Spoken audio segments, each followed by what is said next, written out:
Israel is now being accused of trying to restart the war, bombing parts of Lebanon even as Iran has openly threatened revenge if such attacks continue.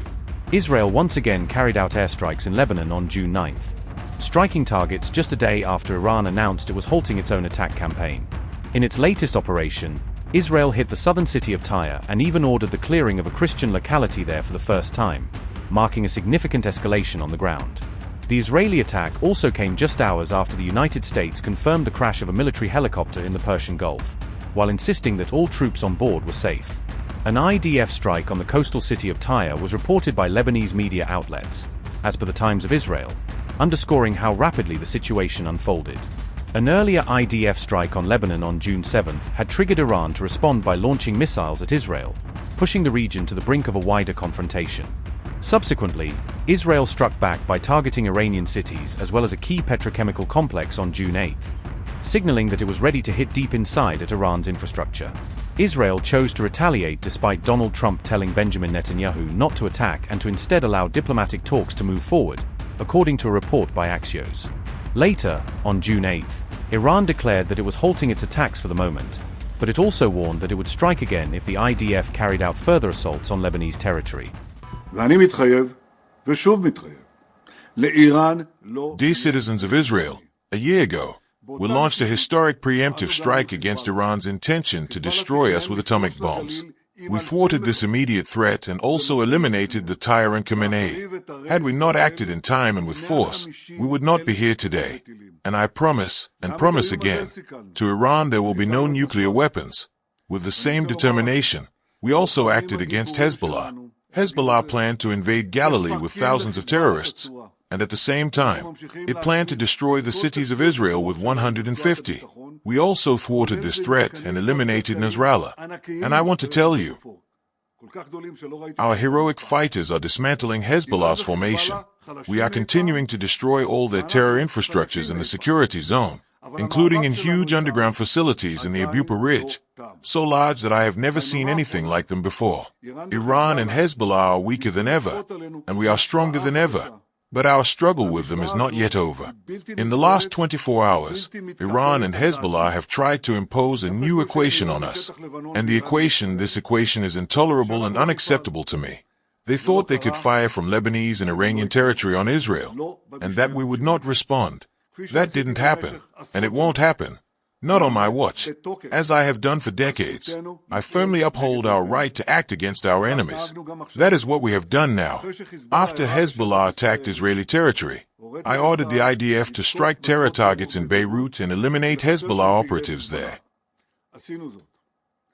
We have done that. After Iran attacked Israel, I instructed the IDF to strike military and economic targets throughout Iran. We did that.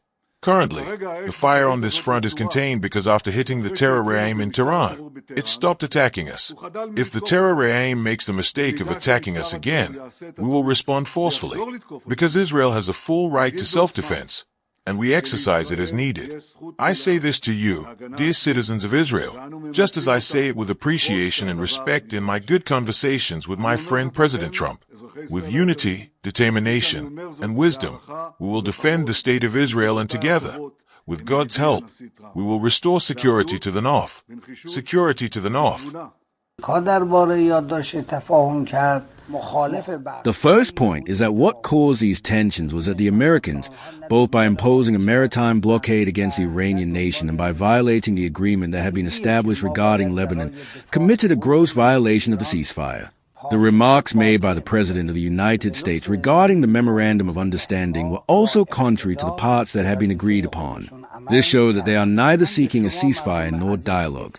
It is natural that we had to give a decisive response to defend the right to the Iranian nation, and by the grace of God, our armed forces performed their duty with authority. I assure you, dear people, that from now on, we will also defend the right to the Iranian people with strength, and under the leadership and guidance of the Vali Faki of our time and with divine favor, we will bring about another victory for proud Iran. We have 4 arenas of struggle against the enemies of Iran: the military battlefield, the diplomatic battlefield, the arena of the people's resistance presence, and the arena of service, which the first 3 support. This 4th arena is not related to today or yesterday. These are not only four parallel lines, but the warp and weft of a single body that must, like weaving a garment, so the success and victory of the Iranian nation with precise and instantaneous coordination. The military battlefield is a driving engine of power, meaning it keeps the enemy away from fantasizing about an attack. To the same extent, the diplomatic battlefield must be able to convert this objective authority into tangible and established legal, political, and economic achievements at the appropriate time, rather than leaving unresolved issues as they are by speaking in generalities. The Lebanese affair is a good example that shows the diplomatic arena, alongside the military arena, can push back Israel and the enemies. Neither does diplomacy hinder military operations, nor do military operations hinder diplomacy. Sometimes you stop Israel's attack on Beirut by threatening an attack and cutting off negotiations. Other times, you show with an attack that you have no fear of breaking off negotiations and are fully prepared. By the grace of God, the result is that they are forced to retreat regarding our rights, and we establish our own rights. Now, imagine if we had not been victorious on the military front, or if we had not moved forward in the diplomatic arena, or if the military and diplomatic arenas had not passed the ball to each other correctly, had not supported each other properly, and were not coordinated. In that case, our hands would now be tied in supporting Lebanon and regarding the maritime blockade. The hands of our armed forces are always free to act, and they operate based on wisdom, proper planning, and approved decisions. Our goal is to end the war and create sustainable security, absolutely not, the normalization of relations with America, and we have no trust in the other side. Of course, our method is not emotional action, merely declaring the rights of the Iranian nation, or condemning the enemy's crimes.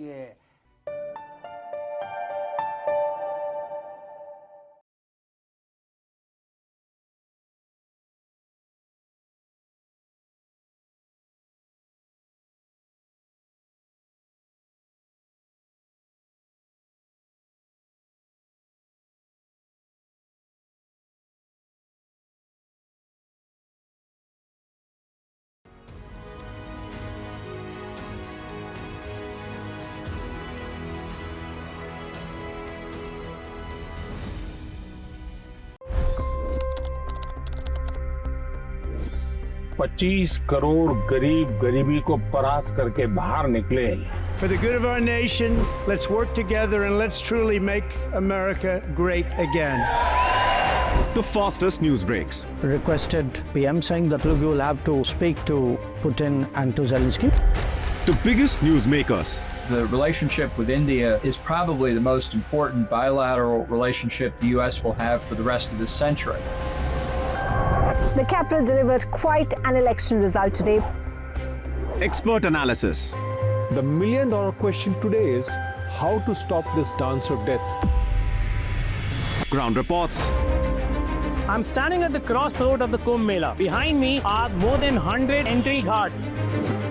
Long-form interviews. Exclusionary politics is reflected in Manipur case as well. You don't bother because this is a small state. Deep dive into burning issues. It's often said DRC could be the richest country in the whole world. It's because of what sits underneath. Why exactly did the US topple the Sheikh Hasina government? HD videos. We don't just break news, we break it down.